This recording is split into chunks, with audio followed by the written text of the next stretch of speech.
Perkenalkan, saya Ferry Firmawan, dosen jurusan Teknik Sipil Fakultas Teknik Universitas Semarang. Saya mengampu beberapa mata kuliah, diantaranya Manajemen Konstruksi, Metodologi Penelitian, dan Usaha Jasa Konstruksi. Pada kesempatan kali ini, saya akan memberikan gambaran umum tentang salah satu mata kuliah tersebut, yaitu Usaha Jasa Konstruksi. Beberapa poin yang akan saya sampaikan meliputi 3 hal, yaitu 1. Delivery atau cara dalam penyampaian materi kuliah. 2. Interaction atau bagaimana membangun interaksi dengan mahasiswa. Dan yang terakhir adalah assessment atau sistem dalam melakukan penilaian. Video ini dibuat untuk memenuhi salah satu syarat pada kepesertaan sertifikasi dosen tahun 2024 mengenai pernyataan diri dosen dalam unjuk kerja Tridharma Perguruan Tinggi pada aspek pengajaran. Mari kita mulai dengan penjelasan mengenai overview dari mata kuliah Usaha Jasa Konstruksi. Mata kuliah ini merupakan mata kuliah wajib bagi mahasiswa teknik sipil semester 6 di Universitas Semarang dengan bobot 2 SKS.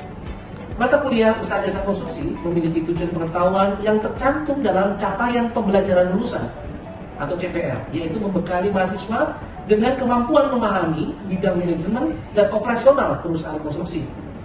Ini mencakup manajemen proyek, perencanaan keuangan, pengelolaan sumber daya manusia, serta pemahaman tentang regulasi dan standar dalam industri konstruksi.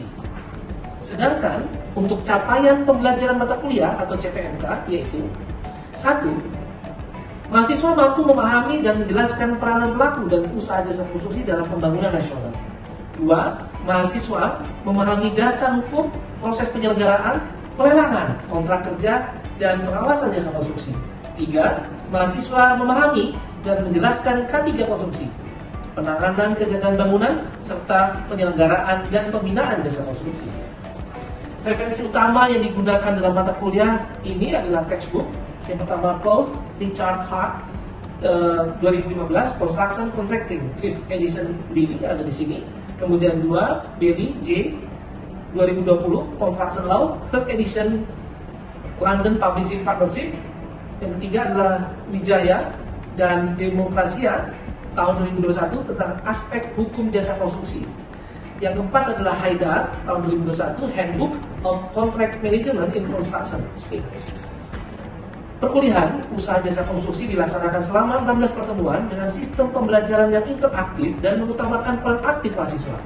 Pembelajaran dapat dilakukan secara sinkronus atau tatap muka atau online secara real time maupun asinkronus dengan tugas dan materi yang bisa diakses kapan saja melalui portal universitas. Evaluasi terdiri dari beberapa komponen penting. Pertama, kuis interaktif sebanyak 3 kali untuk menguji pemahaman materi secara berkala.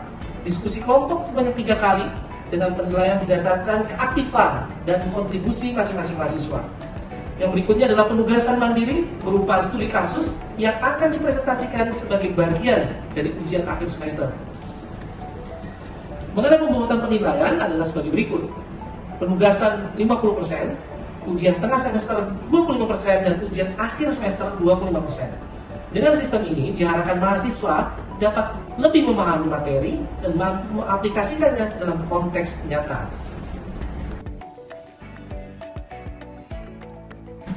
Baik, selamat pagi semuanya. Assalamualaikum warahmatullahi wabarakatuh. Terima kasih sudah datang di pertemuan ini karena pertemuan kali ini membahas sesuatu yang sangat penting. Karena ini saya anggap sebagai backbone atau tulang punggung dari proses proyek konstruksi kita. Di proyek konstruksi itu yang membangun siapa? Kontraktor. Kenapa disebut dengan kontraktor? Karena aktivitas kerjanya based on contract. Semuanya berdasarkan kontrak.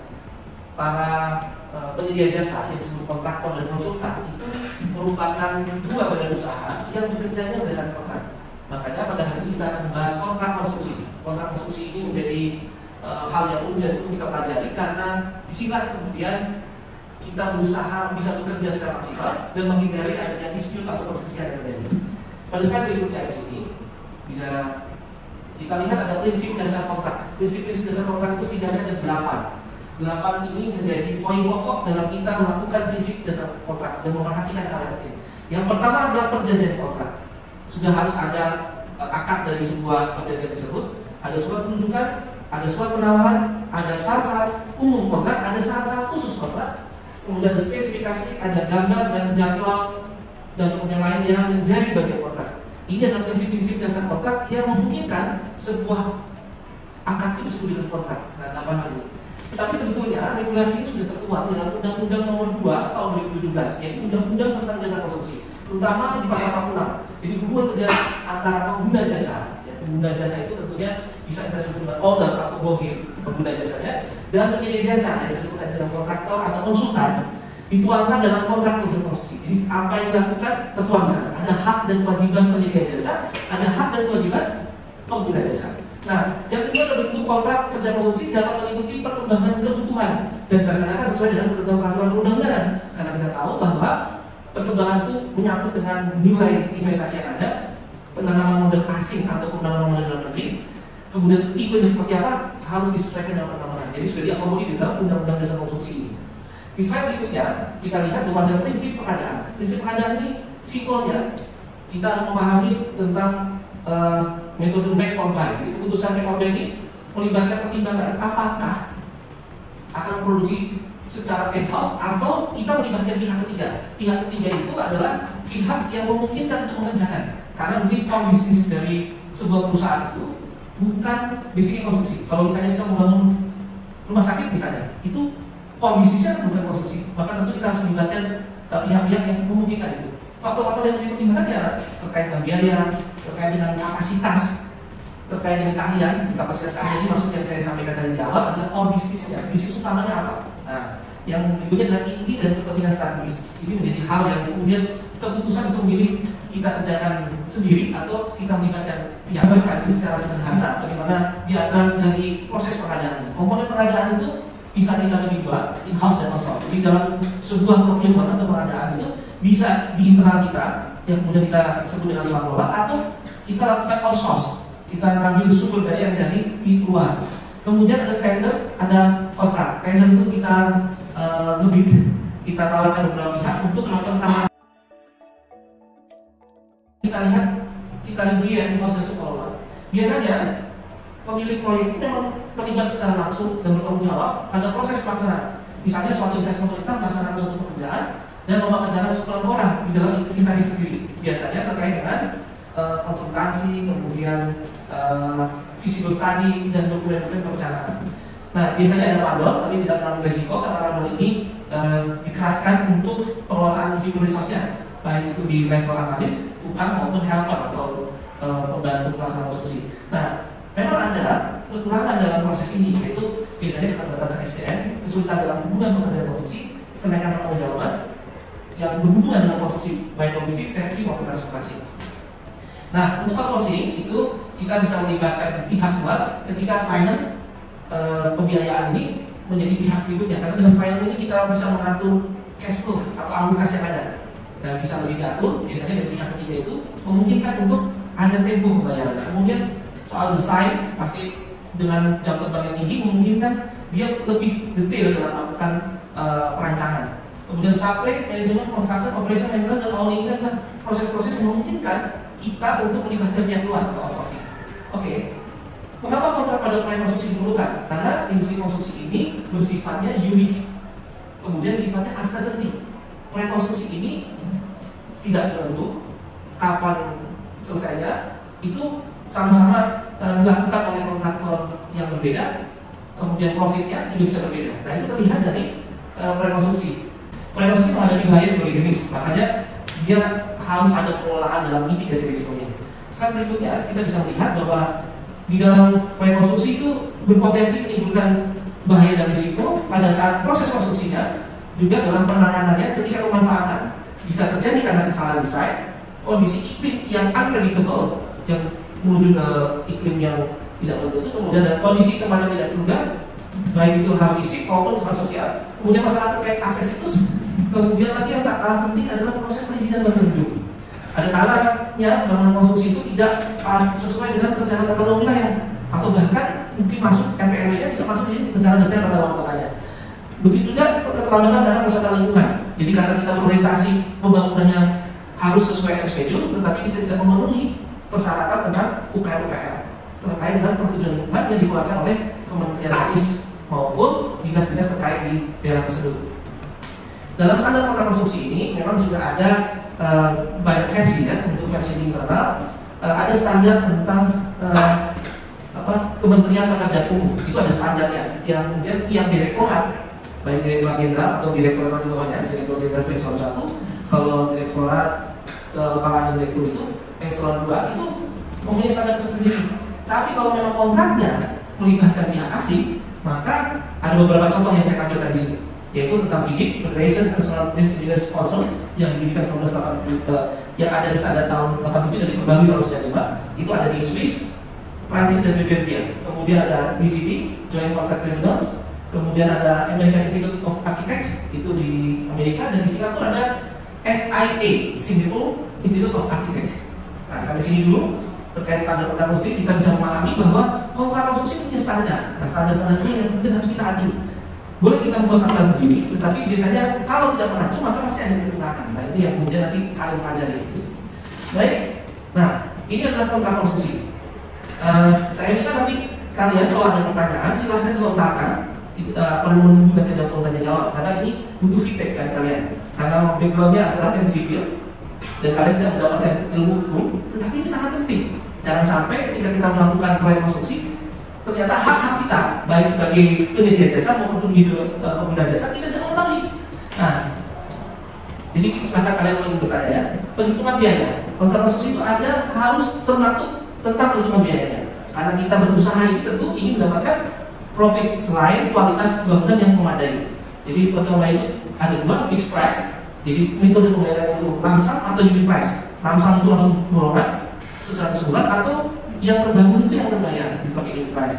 Ada prime cost, jadi biaya utama itu misalnya kalian membangun sebuah rumah tetangga kalian misalnya, itu bisa cost plus fee.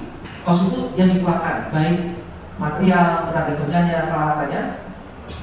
Kalian bilang kami tidak mau menutup karena ini tetangga, tinggal cost plus fee aja. Fee jasa konstruksi berapa? Bisa kalian tentukan sendiri sesuai dengan kesepakatan dengan owner. Jadi misalnya pembiayaan itu jumlahnya berapa, kemudian kalian tambah 5% aja, atau ditambah dengan karena kerja 3 bulan cuma kami bayar 30 juta atau misalnya 20 juta, nah itu memungkinkan. Itu cost plus fee. Ada juga cost plus percentage, persentasenya berapa? Kalau ini mau dibangun karena nilainya besar, saya minta 5% dulu. Tapi kalau ini nilai proyeknya segini, saya cukup dengan 10% saja. Kalau memang nilainya tidak terlalu besar, sehingga sama-sama ada jalan titik tengahnya. Kemudian ada cost fixed fee, cost plus fixed fee. Jadi sejak awal kalau kita sudah ada fee yang fix, yang walaupun ada tambahan-tambahan yang kita lakukan itu. Kalian bisa memilih nanti dalam proses pelaksanaannya. Cara pembayarannya mau tiap bulan atau sesuai dengan progres, berapa persen yang kalian lakukan. Kemudian ada juga kontraktor full refinance. Refinance itu jadi kalian kerjakan dulu, bayari semua sampai kemudian selesai. Nah, biasanya itu dinamakan turnkey project. Jadi setelah dibangun, ujinya diserahkan baru kalian dibayar. Nah, ini ada beberapa metode yang kurang. Nanti di sesi berikutnya kita akan bahas lebih detail. Kemudian jenis kontraknya ada build, itu konvensional, kita hanya kontrak membangun. Ada juga design build atau rancang bangun. Ya. Kemudian ada design build itu bisa EPC, engineering, apa? Fabrik, procurement, construction. Jadi mereka merekayasa, kemudian melakukan pengadaan dan membangun sebuah konstruksi. Oke, design manage yang mengelola desain, kayak ada beberapa proyek di Mengaku yang kita itu perlu ada desain khusus karena yang dikerjakan adalah tambak udang. Nah, itu yang memerlukan desain khusus. Jadi dia desain saja sudah membutuhkan biaya yang cukup besar. Jadi dia ada desain manage. Ada sifatnya konsesi. Kalau proyek konstruksi yang dilakukan di perkebunan sawit misalnya, jumlah luas lahannya cukup besar, nah, itu bisa melakukan konsesi atau spesialis. Nah, oke, ini jenis kontrak konstruksi. Berikutnya itu kita lihat ada jenis kontrak berdasarkan FIDIC ini yang perlu dipelajari. Ini kalian kalau sudah besok itu dunia konstruksi akan banyak data investor, kemungkinan ada perjanjian kontrak yang didasarkan dari luar negeri. Setidaknya ini bisa ditampilkan. Oke. Ada pertanyaan? Silahkan bertanya, karena saya yakin kalian semua adalah bagian dari proses konstruksi ini. Ya. Izin bertanya ya Pak. Ada penjelasan Bapak terkait alokasi risiko kontrak yang memiliki peran penting untuk meminimalisir resiko. Nah, pertanyaan saya, apakah semua resiko dapat terjamin diantisipasi oleh sebuah kontrak? Oke. Ini unforeseeable condition and delay to completion. Apa itu? Nah, ini seringkali terjadi dalam proses promosi, yaitu peristiwa-peristiwa yang tidak terduga. Jadi unpredictable. Kita tidak menyadari bahwa ternyata bisa terjadi. Nah, biasanya kadang melalui harga kontrak atau waktu penyelesaian kontrak. Misalnya proyek investasi jalan tol, ketika dalam kontraknya menggunakan dolar, misalnya dolar 10.000, ternyata terjadi inflasi, kemudian kita harus mencicil mengaksesnya dalam rupiah, kemudian terjadi lonjakan, itu sangat mungkin terjadi. Makanya di perkuliahan usaha jasa konstruksi atau bisnis konstruksi itu hal seperti ini menjadi bagian penting kita. Belum tentu itu kampus dengan mahasiswa prodi lain juga memahami. Tentu mahasiswa teknik sipil perlu memahami tentang bisnis konstruksi ini karena mungkin terjadi sistem pembayaran, mata uang itu sangat mempengaruhi. Nah, di dalam peraturan Indonesia yang diwujud juga dalam peraturan Presiden nomor 70 tahun 2012. Nah, unforeseen kondisi adalah kondisi yang tidak terduga yang harus segera diatasi dalam pelaksanaan promosi bangunan. Bagi kalian yang ujungnya menjadi manajer konstruksi, sangat perlu untuk melakukan antisipasi terhadap hal seperti ini. Nah, ini kita sampaikan dulu tentang kontrak konstruksi. Oke, di slide berikutnya ada klaim. Jadi klaim adalah permintaan untuk sesuatu yang dianggap harus yang diberikan. Kita pasti pernah dengar kalau kita datang ke mall misalnya atau menerima produk tertentu, kita pasti ada yang tidak puas, makanya terjadi komplain. Ketika komplain kita mengeluhkan, kita mengajukan klaim sebagai minta pertanggungjawaban atau ganti rugi, atau bahkan ada yang ganti untung. Ganti untung ini memungkinkan kalau kita memahami masing-masing dua belah pihak. Jadi karena ada kewajiban dan hak konsumen, tentu juga ada kewajiban dan hak sebagai seorang pengusaha atau pelaku usaha atau produsen. Nah, ini yang memungkinkan supaya setara. Hasilnya dari pembuat dasar pasar proyek, apalagi proyek konstruksi, proyek yang unpredictable, uncertainty, yang kita berusaha supaya tidak ada cost of run atau penimbangan biaya. Nah, itu betul-betul harus kita lakukan. Baik, ini sebab terjadinya klaim. Misalnya saat pertama informasi desain yang tidak tepat, biasanya mengacu pada gambar flyer yang kemudian jadi marketing. Misalnya kita mau membeli sebuah rumah, ada yang lulus ingin mendapatkan rumah pertama kalian, tipenya 45. Kalian melihat gambar yang divisualisasikan melalui 3D, nampaknya gentengnya kokoh. Ternyata sampai sana bukan genteng yang dari tanah liat atau dari beton, tetapi lempengan seng yang memang di finishing cukup bagus. Nah, ini bisa terjadinya klaim karena informasi desain yang tidak tepat. Kemudian ada informasi desain yang tidak sempurna. Ada mainan aksesori di dalam fasad bangunan yang kalian ingin beli di unit itu, ternyata bukan menggunakan andalan semen yang diberi alur, tetapi plisplan yang kemudian dijadikan fasad sebuah bangunan. Kalian tidak suka, gitu. Nah, itu bisa terjadi klaim karena desain tidak sempurna. Investigasi lokasi yang tidak sempurna, katanya berjarak cuma 2 km dari pusat kota. 2 km itu presisi, tapi biasanya seorang developer akan memilih bukan kilometer, bukan jarak, tetapi waktu. Misalnya ditulisnya hanya 3 menit dari pusat kota. Iya, naik apa? Kalau terjadi jam atau kemacetan lalu lintas, tetapi ini ya, semua yang namanya pelaku bisnis ingin barang dagangannya laku. Kalau laku, maka dia berupaya melakukan influence, melakukan pengaruh kepada si calon pembeli untuk tertarik dengan pembelian kita. Nah, begitu juga kalian nanti yang menjadi pebisnis konstruksi, maka mata kuliah kita yang usaha jasa konstruksi itu yang dilakukan. Kemudian reaksi klien yang lambat, komunikasi yang buruk, sasaran waktu yang tidak realistis, administrasi kontrak yang tidak sempurna. Lagi-lagi kita bicara tentang kontrak di poin 7 ini. Jadi kontrak menjadi nadi kita dalam proses perjalanan konstruksi.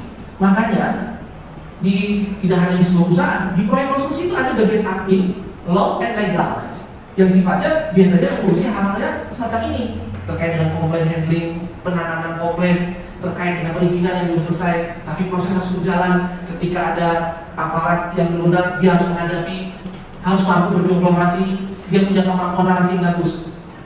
Nah, sampai sini kan kita bayangkan, kita selalu bekerja dengan angka-angka menghitung bekerja. Jadi anak-anak sipil ini apa ciri khasnya? Banyak bekerja, sedikit ngomong ya. Padahal kita butuh orang yang menjadi public relation ketika proyek berlangsung.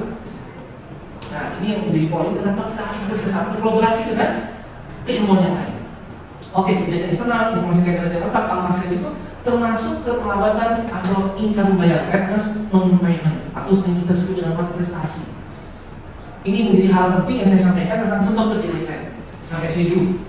Ada pemahaman saya yang kurang jelas atau terlalu cepat? Ada pertanyaan? Tidak ada? Belum ada? Oke, saya harapkan ini menjadi hal-hal yang kalian memorize, diingat-ingat. Karena ini yang perlu kita hindari supaya proyek kita berjalan lancar, bukan hanya selesai, tapi pasca pekerjaan sesuai dengan rencana. Karena sesungguhnya dalam bisnis konstruksi itu memberikan pelayanan yang terbaik, memberikan produk yang terbaik. Dalam usaha jasa konstruksi itu, nama kita selaku profesi engineer bukan hanya gelar kalian secara teknik, tapi itu menjadi profil yang kemudian disebutkan. Apalagi kemudian ada alamat kalian yang kemudian menjadi jaminan dalam pekerjaan kalian. Ini saya minta kalian ingat ya. Bisa dipahami? Oke. Saya ya, ada unsur UM, saya kira bisa dipahami ini. Kenapa unsur UM itu pasti banyak hal-hal yang kemudian terjadi. Dan ini konstruksi banget ini. Ini adalah hal-hal yang sering terjadi dalam sebuah construction site atau lapangan dari proyek konstruksi tersebut. Dan ini kita harus antisipasi. Dan ini masuk dalam mata kuliah manajemen konstruksi. Kita akan bicara tentang usaha jasa konstruksi dulu, bagaimana kalian bisa menjadi seorang entrepreneur di bidang konstruksi. Karena tidak gampang begitu. Kalian sudah punya keilmuan, ini sudah semester akhir, jadi kalian tinggal bagaimana menajamkan intuisi bisnis. Karena berikutnya akan klaim yaitu dari pengguna jasa terhadap penyedia jasa, bisa berupa pengurangan nilai kontrak, bisa percepatan waktu penyelesaian kerja, termasuk kompensasi. Nah, ini dari pengguna jasa kepada penyedia jasa. Kalau dia mengerjakannya tidak sesuai waktu, nilai kontrak bilang karena dia mau dikerjaan ini bisa diingat-ingat, ini tidak perlu dihafal, tapi ingat ini sering terjadi. Kemudian ada penyedia jasa terhadap pengguna jasa. Jadi saya penyedia jasanya, kontraktornya kalian ownernya, tambah waktu pelaksanaan pekerjaan. Karena proses gambar tidak di ACC. Ternyata yang harusnya mengambil keputusan, misalnya direktur utama, ini semua direktur ini ngatur. Kalau kalian buat rumah, ada bapak dan ibu suami istri ini. Waktu kita perjalanan kita sepakat ya, kita menggunakan gradingnya pakai brand China misalnya. Kemudian ini datang, wah saya orang Bugis, ini harus diganti sama partner Makassar misalnya. Nah itu berubah lagi. Nah ini sering terjadi lama-lama. Tentu kalian sebagai penyedia jasa minta waktu pasarannya dulu. Kemudian tambahan kompensasi untuk ini nomor overtime. Tukang saya kalau lama-lama ini, padahal sudah mendekati hari raya misalnya, sudah mendekati Natal ya? Apa itu? Natal dan Tahun Baru. Dari sudut penyedia jasa bagaimana? Oke, berikutnya nanti kalau klien bisa kontraktual, bisa non kontraktual. Ini mata kuliah bisnis konstruksi ya, saya mau bercanda tapi gitu kan sangat gede banget gitu. Oke, construction klien yang claimable bisa diklaim atau bisa di-reimburse. Jadi kita jalan dulu, lalu oke saya berikan dulu instalasinya karena ibu pengen dari lantai 2 itu ada lampu hias yang tinggi panjang. Ini saya berikan dulu Bu, ini karena cuma satu. Kalau nggak dibeli dulu, nanti aku diambil mobil yang lain, nanti ribus ya Bu. Nah, mudah-mudahan kita ribus.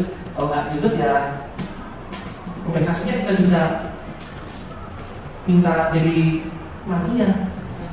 Construction klien yang dulu tapi tidak ribus, tidak ada terjadi. Oke, ini nanti ke offline.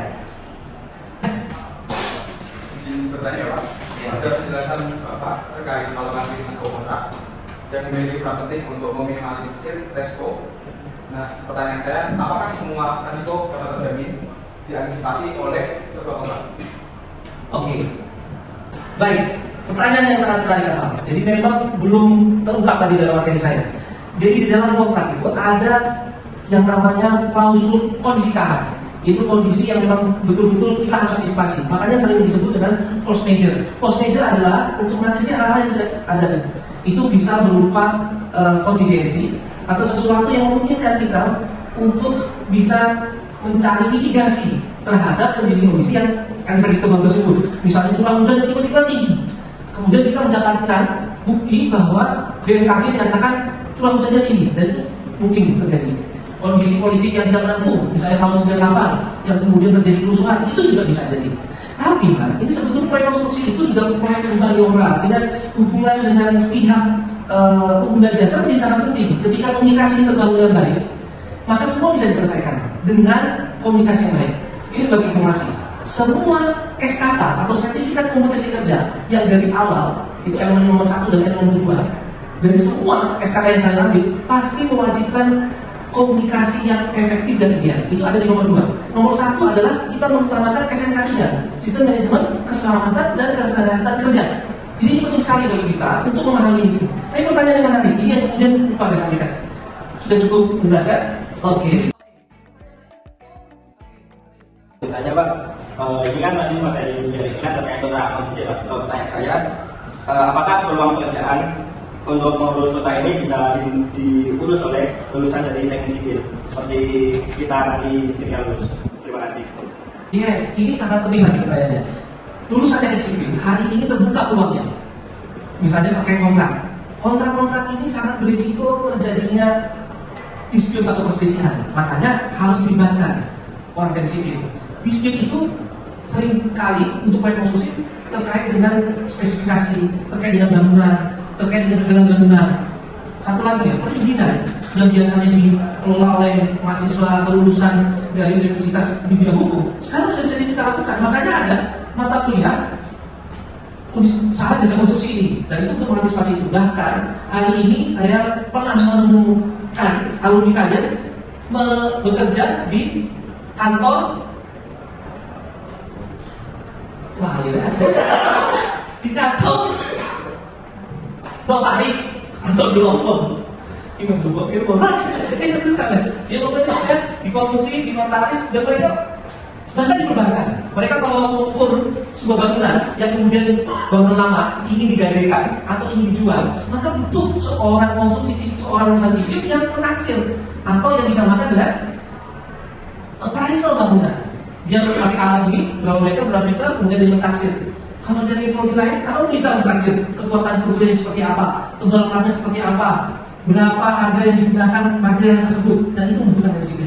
Jadi kawan-kawan, anak-anak semuanya, dalam dunia konstruksi ini kita betul-betul harus open mind. Open mind bahasa saya, bukan open mind. Open mind itu ya stand up comedy ya. Jadi harus bisa open mind bahwa semua kerjaan itu membutuhkan ilmu kita. Jadi saran saya sebagai pengisi mata kuliah, tetap semangat untuk belajar dan ingat bahwa bisnis konstruksi menjadi potensi baru peluang kita semua. Bukan hanya harus menjadi seorang karyawan, bahkan PNS, tapi kita harus bisa menciptakan pekerjaan baru, terutama di bidang konstruksi. Oke, penugasan diskusi kelompok untuk memperdalam. Tadi ada 2 slide yang saya ingatkan dari kelompok. Nah ini kalian perlu mengambil 2 studi kasus tentang permasalahan tentang konstruksi dalam poin-poin yang kita bahas, yaitu tentang tipe kontrak, tentang permasalahan tentang klaim yang diajukan, tentang penyelesaian yang harus kita laksanakan, dan dampak terhadap pekerjaan konstruksi. Dibuat dengan kelompok-kelompok maksimal 4 orang dengan aspek penilaiannya. Dari saya akan menilai kelengkapan dan kedalaman analisa yang kalian lakukan. Jadi kalian besok minggu depan menyerahkan analisis dari proses pembahasan kalian. Kemudian disesuaikan isinya seperti apa, dan satu lagi, karena komunikasi merupakan elemen kompetensi dalam penilaian setiap sertifikat kompetensi kerja, kalian harus bisa mempresentasikan. Demikian proses pembelajaran dari salah satu mata kuliah usaha jasa konstruksi yang saya ampu. Saya berharap materi yang disampaikan dapat membantu mahasiswa dalam memahami kontrak konstruksi. Terima kasih atas perhatiannya. Semoga video ini dapat menjadi gambaran kinerja pengajaran yang saya lakukan. Saya mengucapkan terima kasih kepada seluruh tim penilai Serdos 2024. Mari kita terus berkomitmen untuk meningkatkan kualitas pendidikan demi masa depan yang lebih baik. Education is the passport to the future, for tomorrow belongs to those who prepare for it today.